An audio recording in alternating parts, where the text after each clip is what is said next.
İsmail Beşikçi Vakfı sunar. Söz konusu vatansa bilim teferruattır. Anılar. İsmail Beşikçi. Seslendiren Vedat Kızıl. Ses editörü Kemal Orgun.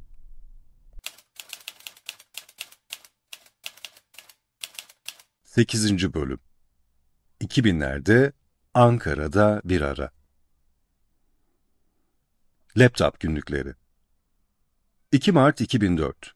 Bugün dizüstü bilgisayarla çalışmaya başladım. Bu bilgisayara laptop bilgisayar da deniyor. Bilgisayar, Q klavye olduğu için çalışmak benim için epey zor oluyor. Daha önce kullandığım bilgisayar F klavyeydi. F klavye bilgisayarla çalışmak benim için çok daha kolaydı. Alışkanlık kazanmıştım. Şimdi Q klavyeyle de yazı yazdıkça, yazıyı ilerlettikçe bu durağanlık gidecek sanıyorum. Dizüstü bilgisayarla çalışmanın diğer özellikleri önceki bilgisayara çok benziyor. Ayrıca bu bilgisayarı taşımak çok kolay. Bu yeni bilgisayarı her yere götürmek, her yere taşımak mümkün. Bu bilgisayarla yazılan yazıları öbür bilgisayara aktarmak nasıl olur, şimdilik bilemiyorum. Bu konulara yakında açıklık getirilebilir sanıyorum. Şimdilik mümkün olduğu kadar çok alıştırma yapmak gerekiyor. 24 Eylül 2004. Dizüstü bilgisayarla çalışmaya başladım. Baran ve Zeri çok yardım ettiler. Bu yeni bilgisayara İsmail Besikçi 2 adını verdik. Bu bilgisayarda Q klavye kullanılıyor. Bu da benim için zorluk yaratıyor. Q klavyeye alışana kadar epeyce bir sürenin geçeceğini sanıyorum. Yeni bilgisayarda internete bağlantı. Bu da benim için önemli bir kolaylık sağlıyor. 25 Eylül 2004. Dizüstü bilgisayarla çalışmayı sürdürüyorum. Açmayı, kapamayı, şifre yazmayı iyice öğrendim. Bilgisayar pille çalışıyor. Pil boşaldıkça şarj yapmak, elektrik yüklemek mümkün. Bu bilgisayarı rahatça taşımak için kendisine uyarlı bir çanta almak lazım.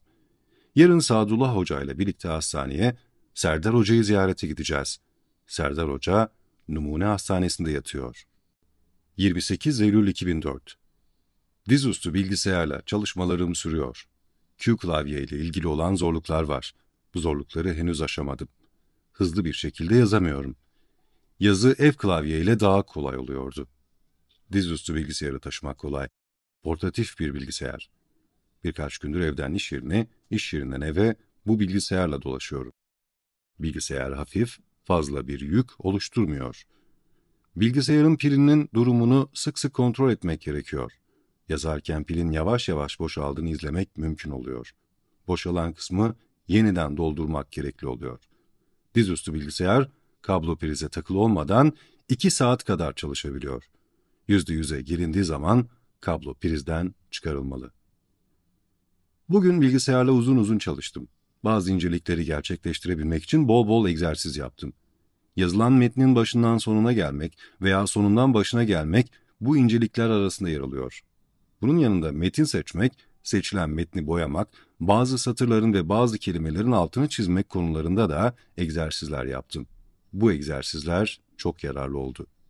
Geçen hafta İskilip'teydim. Arazilerin satışı için oradaydık. Ayvalar sararmaya başlamıştı. Üzümler kararıyordu. Bu sene cevizlerde ürün yok. Özellikle kırsal bölgelerdeki cevizleri soğuk vurmuş. Şehir içinde mahallelerdeki ceviz ağaçları ise soğuktan korunabilmiş. Bu ağaçlarda tek tükte olsa meyveler görülebiliyor. Elma ağaçlarını ve armut ağaçlarını da soğuk vurmuş. Bu ağaçlarda da ürün gözükmüyor.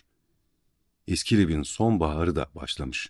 Vadilerde, dağların yamaçlarında sarının çeşitli tonları ayırt edilebiliyor. Dereler, bağlar, bahçeler sarıya, kızıla bezenmiş. Otlar iyice kurumuş. Deve dikenleri, karaçalılar artık tohumlarını saçıyorlar. Dere kenarlarında, yol kenarlarında yetişenler, böğürtlenler, kuşburnular ürünlerinin toplanmasını bekliyorlar. Bu sene gezdiğim, gördüğüm yerlerde yayla çiçeklerine rastlamadım. Örneğin Kadıköy mavisinde, Kireçdere'de, Erenler eteklerinde yayla çiçeği hiç yoktu. Bağözü, kalın ardıç, elekli, boşça kavak sırtları baharda yazda yayla çiçekleriyle bezenirdi. Bu sene bu yörelere gidemedim. Yayla çiçekleri her sene Çağıl kırsalında, Köylü büklüğünde ve Hamampınarı taraflarında da çok olurdu. Bu sene bu yöreleri de göremedim. Sadece Karkın mevkiinde birkaç defa dolaşabildim. 2 Ekim 2004. Birkaç gündür ev almanın peşinde koşturuyoruz. Alacağımız yeni ev Keçiören, sanatoryum mevkiinde. Kızılay yönüne giden belediye otobüslerinin hareket noktası burası. Kızılay yönünden gelen otobüslerin en son noktası. Yani son durağı da burası. Yeni fakat hızla gelişen bir semt. Evin alınışında Sadullah Hoca'nın çok büyük yardımı oldu. Müteahhit Şirin Bey ile Sadullah Hoca bizi tanıştırdı. Ev dubleks, karşısında büyük bir park var. Fatih Terim Parkı. 4 Ekim 2004. Dizüstü bilgisayarla çalışmalarım iyi gidiyor. Fakat ekranda bazen kararmalar oluyor. Buna karşı nasıl bir önlem alacağımı bilemiyorum.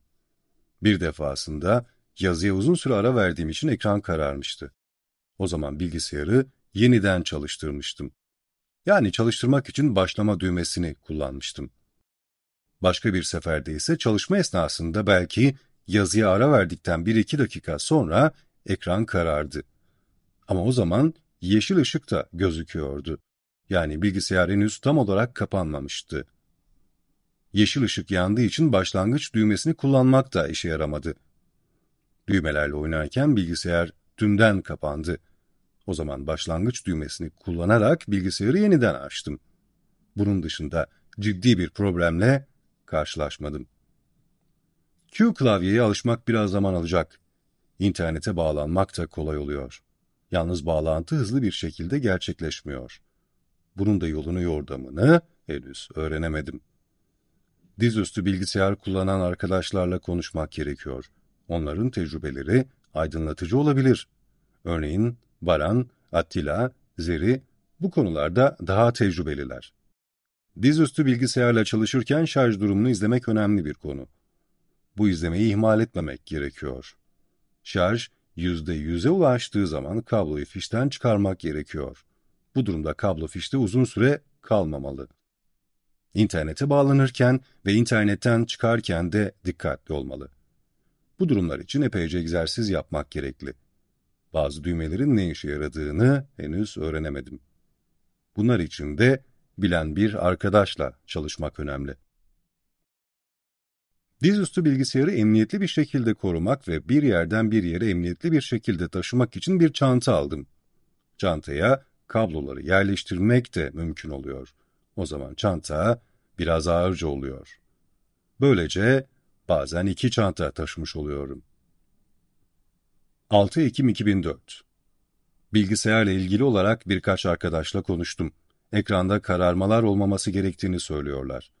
Bunun hayra alamet olmadığını da ekliyorlar. O zaman bu durumu, yani zaman zaman meydana gelen kararmaları şirketteki yetkililerle konuşmak gerekli ve bu konuşmayı en kısa bir zamanda yapmak lazım. Birkaç defadır bilgisayarı kapatmakta güçlük çekiyorum. Aynı direktifleri veriyorum fakat bilgisayar kapanmıyor. Direktifler yerine getirilmesine rağmen kapanmıyor. Bugün birkaç defa internete bağlandım. İnternete bağlanma, siteler arasında dolaşma kolay ve verimli oluyor. Bugün çalışmalar sırasında ekranda bir kararma olmadı. En azından şimdiye kadar olmadı. Fakat bilgisayarı açmakta ve kapatmakta zorluk çektim. Özellikle kapatmakta çok zorluk çektim. Çeşitli düğmelerle oynarken nihayet kapandı. Bu da bir tecrübe. Tecrübe birikimi herhalde böyle gerçekleşiyor. Bu tür denemeleri sık sık yapmak gerekli. Bilgisayarı gerektiği zaman kapatamamak, makul bir hızla, normal bir hızla yapamamak ciddi bir sorun olmalı. Bu sorunu arkadaşlarla etraflıca, örnekleri de açık bir şekilde vurgulayarak anlatmalıyım. Geçen hafta 30 Eylül 2004'te İstanbul'dan Afi, Şükran ve Hikmet geldiler. 2 gün önce de Afi için rapor alındı. Bugün yeni eve görmeye gittik. Ahmet arabasıyla götürdü. Ahmet'le birlikte 6 kişiydik. Arabada yer kalmadığı için Fatma'yı götüremedik. Sadullah Hoca da bizi evde bekliyordu. Sabahleyin saat 10 sularında gittik. Evi bir defa daha inceledik. Müteahhit Şirin Bey yoktu. Babası rahatsızlanmış. Diyarbakır'a gitmiş. Birkaç güne kadar döneceği söyleniyor. 30 Eylül 2004 günü ev için 32 milyar lira ödedik. Parayı Şirin Bey'le birlikte bankadan aldım. Para vadesinden önce alındığı için kırılarak alındı. Bu durumda benim biraz kaybım oldu. 21 Ekim 2004'te ikinci taksit ödenecek. 38 milyar. İkinci taksidin ödenmesinden önce tapu da alınacak. Geriye kalan para 33 numaradaki dairenin satışıyla karşılanacak. Bunun için Şirin Bey'i 33 numaradaki daireye de götürdük. Sevinç Hanım uzun süredir o evi almak için çaba harcıyordu. Şirin Bey 50 milyar fiyat koydu. Dilek Hanım daireyi gezdirdi. Sevinç ve Dilek fiyatı çok yüksek buldular. Dilek biraz gücendi. Daha önce haber verseydiniz kiralamak için ev bakardım dedi. Biz de bu işin yani satış işinin kısa zamanda olmayacağını söyledik.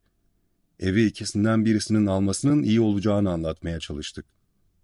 Fiyatın çok yüksek olduğunu tekrarladılar. 33 numaradaki daire yani 2 numaralı daire kullanışlı bir ev. Apartmanın otomobiller için park yeri de var. 33 numarada doğalgaz var fakat merkezi sistem, kombi değil. Şirin Bey fiyat için emlakçılarla da konuşacak. Arazi satışından elde ettiğimiz parayla yeni bir ev almak istediğimizi Ünsal ve Levent'le de konuşmuştum. Ünsal teraslı evin iyi olmadığını söylemişti. Levent de Keçiören'in iyi bir semt olmadığını söylemişti. Ama Sadullah Hoca ile birlikte bütün aramalarımıza rağmen bunu bulabildik. Dilerim hayırlı olur. 7 Ekim 2004 Bilgisayardaki sorunları Baran'la konuştum. Arıza sandığım bazı durumlar üzerinde konuştuk. Bunların ciddi arızalar olmadığı anlaşıldı. Örneğin artık ekranda kararmalar olmuyor. Artık bilgisayarın kapanması da kolay. Yani normal bir sürede gerçekleşiyor. Direktif ve direktifin yerine getirilmesi bir sarmal şeklinde birbirini izlemiyor. Dün Avrupa Birliği ilerleme raporunu açıkladı. Raporun Türkiye'nin istediği gibi olmadığı kanısındayım.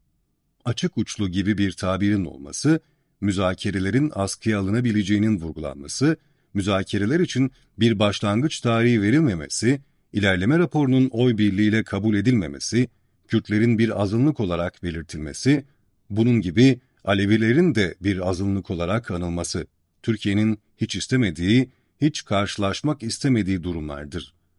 Türkiye, bu durumların önüne geçmek için böyle bir durumla karşı karşıya kalmayı engellemek için çok yoğun bir diplomasi yaptı.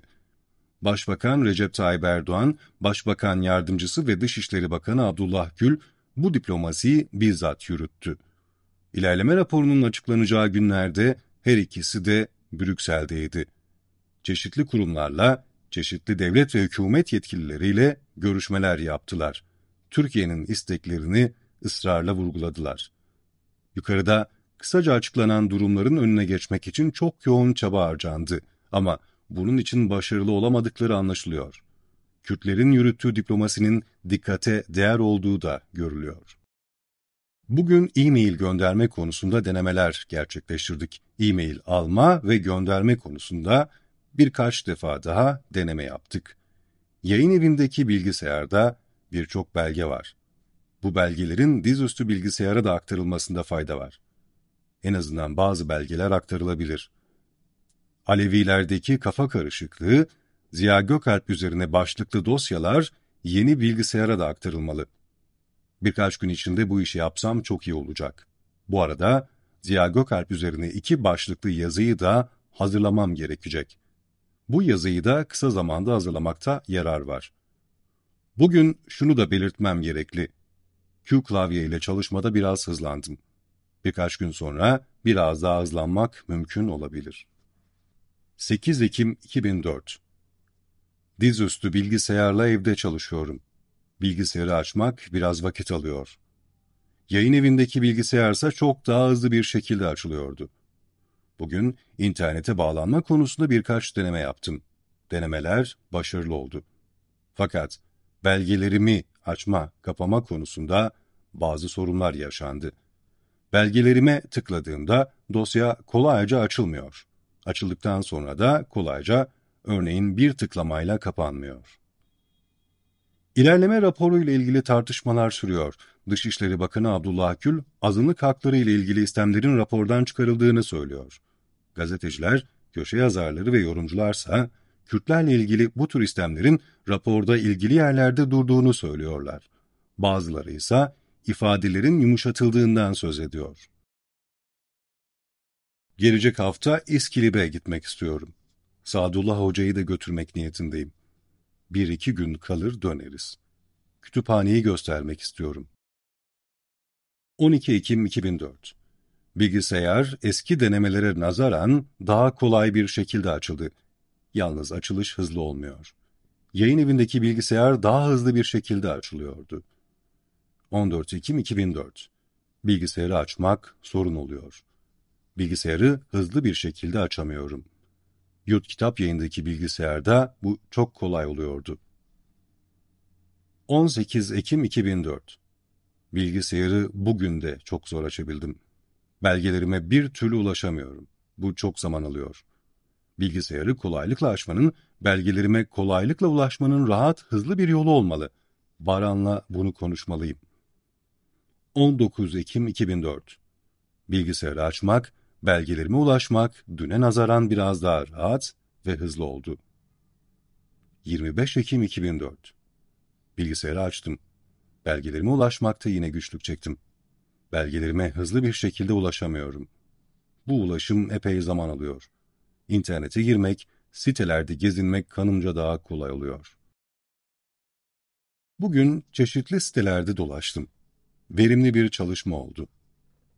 26 Ekim 2004. Bugün belgelerime ulaşmak kanımca biraz hızlı oldu. Önceki günlere, önceki denemelere göre daha hızlı oldu. 29 Ekim 2004. Bilgisayarı açtım.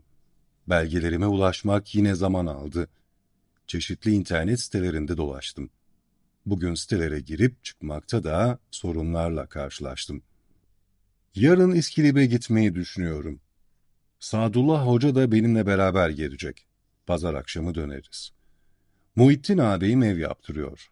Temeli yeni atıldı. Birkaç gün önce temele beton döküldü. Yeni yapılan evi görmeyi de istiyorum. Kışa kadar belki bodrum katı çıkarlar. Oturduğumuz evin çatısını da henüz kapatamadık. Betondaki çatlaklara su tut sürdüm ama bunun etkili olup olmayacağı henüz bilinmiyor. Bu ancak yağmurlar başladığı zaman belli olacak. Samet'in ameliyatı bu sefer İbn Sina Hastanesi'nde yapıldı. Bu defa ameliyatın başarılı olduğu anlaşılıyor. Samet birkaç gün önce 27 Ekim günü taburcu oldu. 19 Ekim'de ameliyat olmuştu.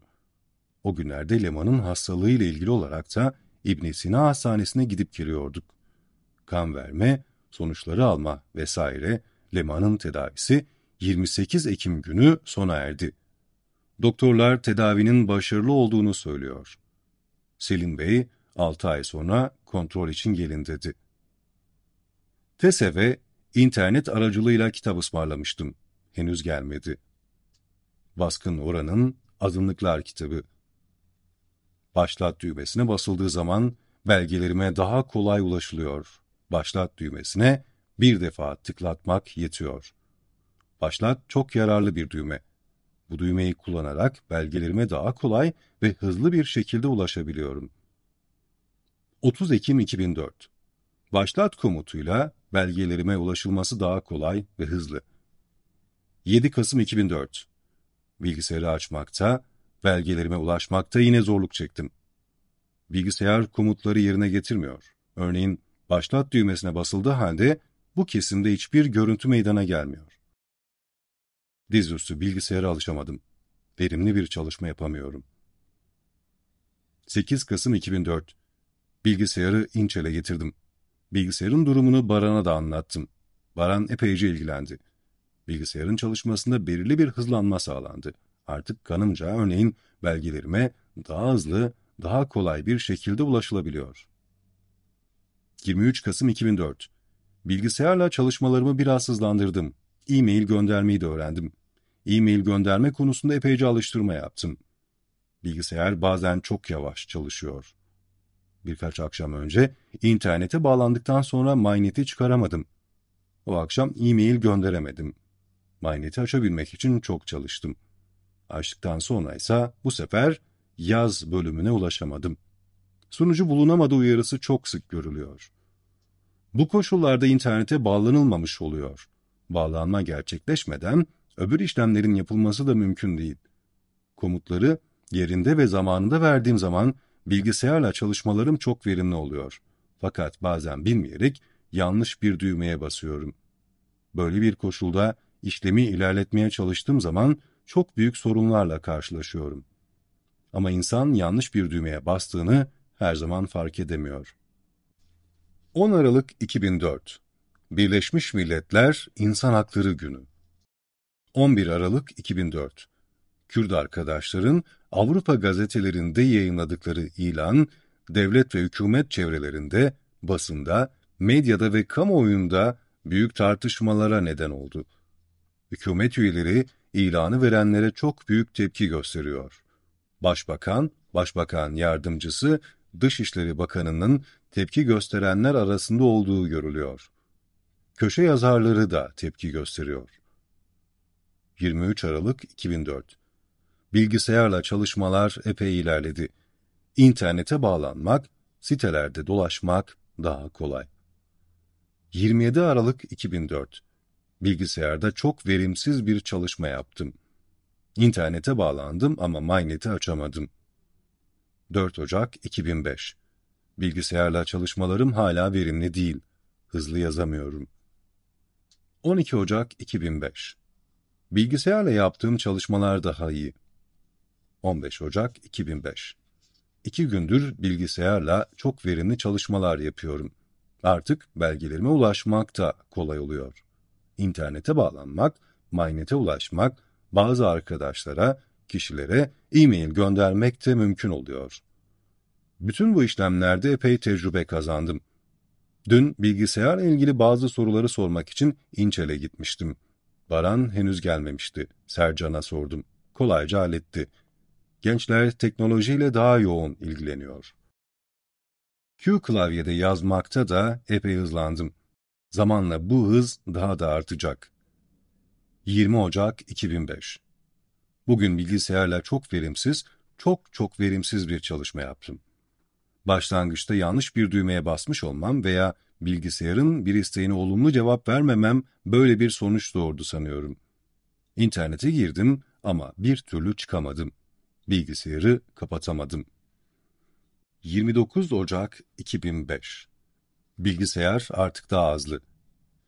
Güncelleştirmek istiyor musun şeklinde bir soru soruluyordu. Ona hayır demek gerekiyormuş. Halbuki ben her zaman evet diyordum. Evet deyince bilgisayar bir yığın dosya getiriyormuş.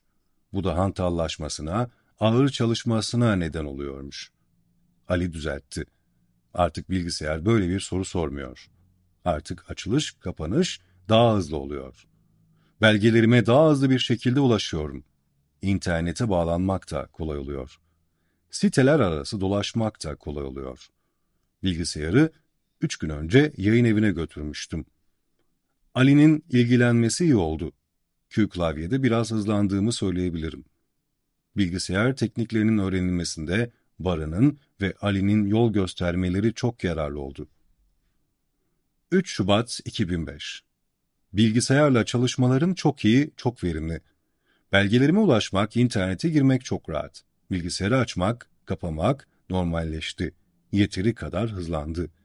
Güncelleştirmek istiyor musun sorusu artık sorulmuyor. 5 Şubat 2005 Dün Hasan ağabeyi Numune Hastanesi acil servisine götürdük.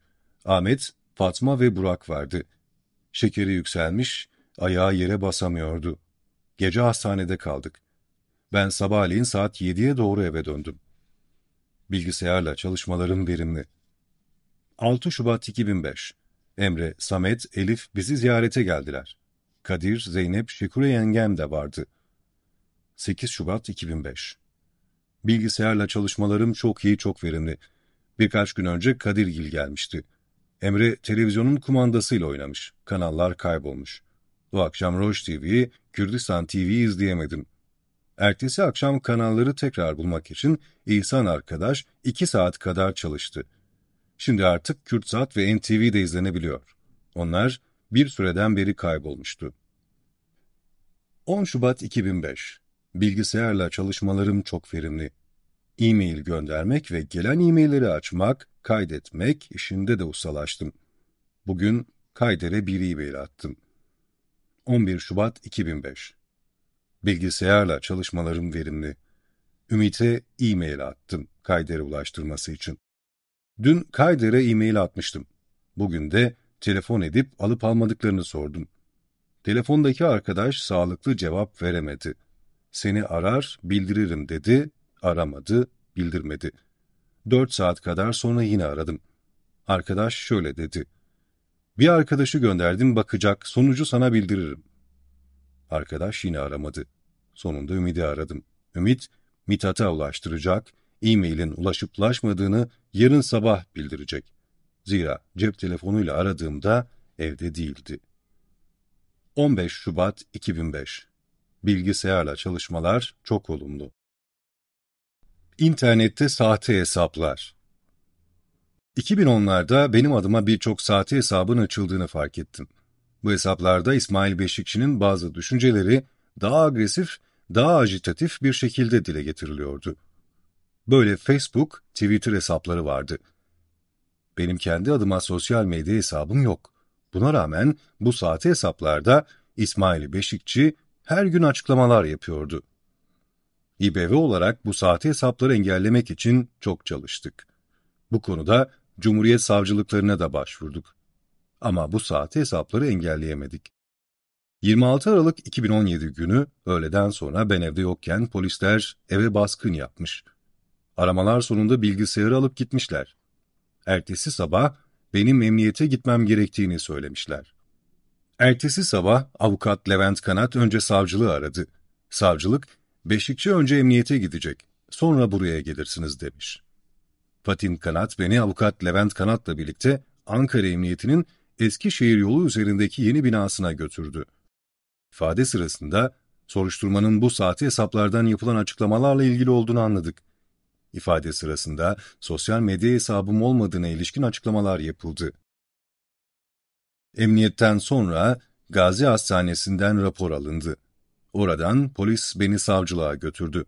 Levent de kendi arabasıyla geldi. Savcılığın kapısı önünde biraz bekledik. Biraz sonra polis, savcı ifade alma gereğini duymadı diyerek beni serbest bıraktı. Sadullah Bahadır. Sadullah Bahadır Hoca, benim sağlık durumumla yakından ilgileniyordu. Zaman zaman hastaneye birlikte gider, tetkikler yaptırırdık. 50 yaşlarından sonra her erkek prostat için tetkikler yaptırmalıdır şeklinde bir anlayış vardı. Bu anlayış çerçevesinde 2005 yılı yaz aylarında birlikte Hacettepe Hastanesi'ne gittik ve prostat için kan verdik. Bu tetkikler sonunda Sadullah Hoca'da herhangi bir sorun olmadığı anlaşıldı. Benim için şüpheli bir durum var, biyopsi yapılması gerekir dendi. Biyopsi yapıldı. Alınan 10 kadar parçanın birinin içinde kanserli bir hücre olduğu tespit edildi. Bunun ameliyatla alınması gerektiği bildirildi. O günden sonra birçok doktorla görüşüldü. Ben ameliyata karar verdim. Başka doktorlarla, başka hastanelerle konuşmanın gerekli olmadığını vurguladım. Bu karardan sonra Sadullah Hoca ile Hacettepe Üniversitesi Tıp Fakültesi Üroloji Bölümü Başkanı Profesör Doktor Haluk Özen'in Cinnah Caddesi'ndeki muayenehanesine gittik. Haluk Hoca muayene sonunda ameliyatın gerekli olduğunu söyledi. Bunun üzerine Sadullah Hoca Haluk Hoca'ya ameliyatı siz yapın dedi. Bu teklif üzerine Haluk Hoca şunları söyledi. Ameliyatı eğer ben yaparsam 19 bin, 20 bin lira masrafı olur ama Beşikçi Hoca tetkik raporuyla hastanenin kliniğine başvurursa ameliyat günü verilir, hiçbir masraf yapılmadan ameliyat gerçekleşir.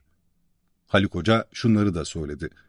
Bizde ameliyatları farklı tarihlerde farklı ekipler yapar. Ameliyatı belki benim de içinde bulunduğum ekip yapar. Bugünden bir şey söylenemez. 2005 yılının sonları bu kadar parayı nereden bulacağız? Kliniğe başvurmaya karar verdim. Ameliyat için 5 Kasım 2005 günü verildi ve o gün ameliyat oldum. Ameliyatı hangi ekibin yaptığını bilmiyorum. Bir masraf gerçekleşmedi. O zaman sosyal güvenliğim vardı. Birkaç gün sonra taburcu oldum. Taburcu olmamla ilgili küçük bir ayrıntıya değinmek istiyorum. Aslında en az bir gün daha hastanede kalmam gerekiyordu. Ama çok yoğun bir ziyaretçi akını oldu.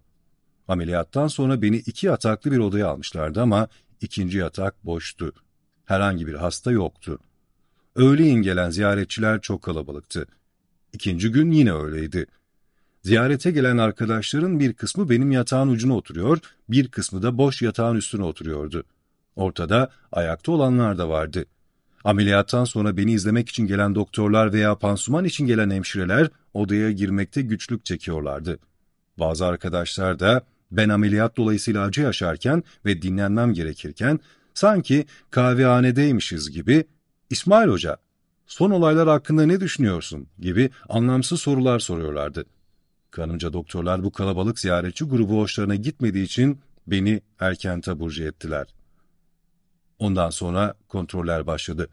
1 yıl boyunca 3 ayda bir yıl sonra da 6 ayda bir kontrol için gittim. Daha sonra yıllık kontroller başladı. Yıllık kontrol devam ediyor, herhangi bir sorun yok. Ameliyat sırasında Sadullah Hoca'nın yanında Ünsal Öztürk'ün de çok büyük ilgisi, yardımı oldu. Kontroller sırasında da Sadullah Hoca'nın yanı sıra Şevki Bulut'un, Şengül Kaya'nın ilgisi, yardımı vardı. O günlerde bir de fıtık sorunuyla karşılaştım. Hem sağ tarafta hem sol tarafta büyüme vardı. Bunun için de Hacettepe Hastanesi'ne başvurdum. Muayene sonunda ameliyata karar verdiler. Kasım 2006'da sağ taraftan, Kasım 2007'de de sol taraftan ameliyat oldum. Bu ameliyatları da hangi doktorun veya ekibin yaptığını bilmiyorum.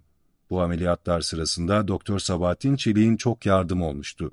Her iki ameliyatta da Sadullah Hoca'nın, Ünsal Öztürk'ün, Şevki'nin, Şengül'ün çok yardımı, ilgisi oldu. Her 3 ameliyatta da herhangi bir masraf olmadı. Sadece birinde 2007'de 5 lira otopark ücreti ödedik. O sabah Şevki Bulut arabasıyla beni hastaneye götürmüştü. 2003-2004 yıllarında da Leman'ın mide rahatsızlığı için Profesör Doktor Osman İlhan'ın Güneş Sokak'taki Homer Hematoloji ve Onkoloji Tanı ve Tedavi Merkezi'ne gidiyorduk. Profesör Doktor Selim Karayalçı'nın iç hastalıkları gastroenteroloji muayenehanesi de aynı sokaktaydı. Oraya da gidiyorduk. Her iki hoca da Ankara Üniversitesi Tıp Fakültesi'nde görevliydi. Osman Hoca'nın fakültedeki odası İbn Sina Hastanesi'nde, Selim Hoca'nın fakülte hastanelerinin Mamak yolu üzerindeki bir bölümündeydi. 2003-2004 yıllarında bu 4 mekana da sık sık gitmek durumundaydık. Leman'ın mide tedavisi gerçekleşti. Şimdi bir sorun yok. Sadullah Hoca da bu süreçte bize çok yardımcı olmuştu. O günlerde hastaneler, muayenehaneler, randevulu gidildiği için çok kalabalık olmazdı. O yıllarda hocanın çocukları Şiar, Berken ve Jiyan çeşitli okullarda okuyorlardı. Hocanın eşi Dilek bacının da bazı sağlık sorunları vardı. Sadullah Hoca da orta dereceli bir okulda öğretmendi. Bugün Şiar, Hacettepe Üniversitesi Tıp Fakültesi'nde doktor, Berken, Muş Belediyesi'nde mimar olarak çalışıyor. Jiyan ise Orta Doğu Teknik Üniversitesi İktisadi ve İdari Bilimler Fakültesi'nde öğrenci. Sadullah Hoca da artık emekli. Sadullah Hoca ile ilgili olarak küçük bir notu daha dile getirmek istiyorum. İBB kurulduktan sonra Ankara'daki kitapların İstanbul'a taşınması önemli bir sorun olmuştu. Kamyon temini, kitapların paketlenmesi, apartmanın 5. katından aşağıya indirilmesi, kamyona yüklenmesi, bu işte çalışacak arkadaşların, işçilerin sağlanması gibi konularda Fatih Kanat'ın yanı sıra Sadullah Hoca'nın da çok büyük yardımı, emeği olmuştu. Hoca bu sürecin her zaman içindeydi. 7-8 kamyon kitap göndermiştik. Hocaya bu süreci anlatan bir yazı yazmasını rica etmiştim. Bu isteğimi, dileğimi birkaç defa da hatırlatmıştım. Ama hoca bu yazıyı yazmamıştı. Belki fotoğraf çekmiştir. Bir inşaat şirketi. Talat İnanç dostumuzun inşaat şirketi plan proje hazırlıyor. Şerif Çelik, Talat İnanç'ın ortağı. Şirketin Güvenlik Caddesi'nin Alaçam Sokak'la kesiştiği alanda bir apartmanın 5. katında bürosu vardı. 2000'lerde, 2010'larda bu büroya çok sık gelip giderdik. Baran İnanç, Felat İnanç, Zeri İnanç genellikle bu büroda olurlardı. Mehmet Ergün de büroya sık sık uğrardı. Bu şirketi İbrahim Küreken, Mele Muhammed, Şakir Özdemir, Erdoğan Gül gibi arkadaşlar da zaman zaman ziyaret ederlerdi ama en çok ben ziyaret ederdim. Pek çok yazıyı Zeri ile birlikte yazmıştık. Şirketin o dönemde Kürdistan'ın güneyinde Duhok bölgesinde işi vardı. Duhok, Hevler yolunun bir kısmını yapıyorlardı. Şirketin orada da bir bürosu vardı. Talat Bey ve Baran sık sık Duhok'a giderler, orada epey kalırlardı. 2014 yılının ilk aylarında Kürdistan bölgesel yönetimi ekonomik bakımdan sorunlarla karşılaştı. Irak, Kürdistan bölgesinin yasal ödeneğini kesmişti. 2014 Haziran'ında başlayan IŞİD saldırılarından dolayı savaş harcamaları yükselmişti. Kürdistan bölgesi, çeşitli bölgelerden mülteci akımıyla karşılaştı. Bunlardan dolayı yönetim, müteahhitlere gerekli ödemeyi yapamıyordu. İnşaatlarda durmuştu. Bu durumda şirket de Doğuk bölgesindeki işleri durdurmak zorunda kalmıştı. Çarçıra Kitabevi 2010'ların ortalarında sık sık uğradığımız bir kurumda Selanik Caddesi'ndeki Çarçıra Kitabevi'ydi. Çarçıra Kitabevi'ni Fettah Karagöz ve Vecide Karagöz birlikte yönetiyorlardı. Çocukları Rozan Paris'te öğrenciydi. Adar lisede okuyordu. Bugün Rozan üniversiteyi bitirdi, Paris'te çalışıyor. Fen fakültesinden mezun olan Adar yüksek lisans yapmaya çalışıyor. Fettah yeterli satış yapılmadığı için 3 yıl kadar önce Çarçıra Kitabevi'ni kapatmak zorunda kaldı. İncek, Ankara. İncek'te sık sık gittiğimiz önemli bir mekandı. Burada Abdurrahman Anık'ın inşaat bürosu vardı. Büro geniş bir bahçenin içindeydi. Abdurrahman Anık'ın kardeşi Selahattin Anık ve yeğeni Halim Anık da bu büroda çalışıyorlardı. Bu büronun epey ilerisinde de Şevki Bulut'un geniş bir arsası vardı. Arsanın bir köşesine küçük bir ev de yapılmıştı. Oraya da sık sık giderdim. Şevki o zamanlar kardeşi İsmail Bulut'la tıbbi malzeme bayiydi. Şevki Bulut, kan sayım cihaz ve kitleri bayisiydi. Bu ürünler Avrupa'dan getirtiliyor, kuruma üye olan hastanelere dağıtılıyordu. Sohbet toplantıları. Son 3-4 yıldır Talat İnanç, Baran İnanç, İbrahim Küreken, Mele Muhammed, Şakir Özdemir, Celal Yıldız, Alaaddin Aras, Hasan Tuzcu, Haydar Cihaner gibi arkadaşlarla sohbet toplantıları yapıyoruz. Haftada bir defa, bazen daha fazla bu toplantılar oluyor. Günün aktüel konuları hakkında sohbet yapıyoruz. Toplantılara birkaç defa Naci Kutlay da katıldı. Bir iki kere de Bayram Bozyer katılmıştı. Şirketinin Çetinemeç Bulvarı çevresinde bürosu vardı. Zekai bu şirkette muhasip olarak çalışıyordu. 3-4 sene kadar önce Şevki bu işleri bırakıp Didim'e yerleşti. Bu işleri şimdi kardeşi İsmail Bulut yürütüyor. Zorunlu deprem sigortası. İbrahim Öztürk'ün muhasebe bürosu Ostim'de. Oturduğumuz evin zorunlu deprem sigortasını ödemek için yılda bir kere İbrahim Öztürk'ün Ergo Muhasebe Bürosu'na da gidiyorum. Bazen başka arkadaşlar da katılıyor. Şüphesiz her toplantıya tam kadro katılınmıyor. Ama en az 5-6 kişi katılıyor. Toplantılar PSK'nin Adakale sokaktaki genel merkezinde yapılıyor. Toplantıların yapılacağı gün Celal Yıldız genel merkezi bizler için açıyor.